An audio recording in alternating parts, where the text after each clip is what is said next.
just a final point about what he tried to do when he hadn't got the money anymore, or didn't want to go into that inflated wages and transfer market. He did get people, young players like Theo Walcott, Oxlade-Chamberlain, players like that, some of them from Southampton, but he did try to build it again, and Theo Walcott wasn't good enough. Oxlade-Chamberlain wasn't good enough.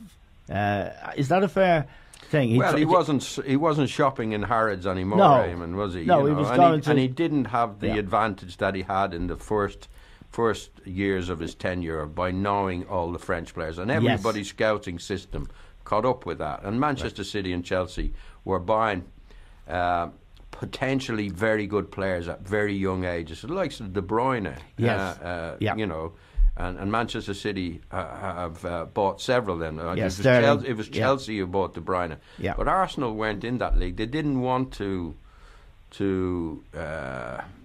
pay the money that they needed to pay. And what happened?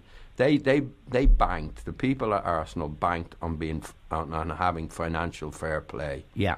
And it hasn't come about. And that's what done for Wenger, really. If he had had a level playing field where everybody was kind of paying the same kind of money, then probably he had more of a chance of saying to win the Premier League. But because that didn't happen, that's paid for him. Yeah. Just to go on to the new regime, and I think we should touch upon that. You know, Ivan Gazidis is the CEO at Arsenal. Now he hasn't been able to wrestle power from Wenger until now. Yeah. And John disagrees with it, and I'm sceptical about the fact that they're putting all these different people in place. But we'll have to wait and see. Won't we? At least give it a chance. I don't know who the new manager is going to be. It could be, what's the man's name? Kumic? Bukac. Is it? Yeah. Bukac at Liverpool. Liverpool. Yeah. He has a connection with the head of recruitment, Sven Mislintat, because they were at Dortmund together. Right. And it kind of fits the plan that I think Gazidis has going forward. They're going to have a head of recruitment to select the players. They're going to have a head coach to look after the players, to coach the players, and they're going to have a fitness regime to keep them as fit as they possibly can. The other guy that's involved, Raul Sanlier, he's come from Barcelona.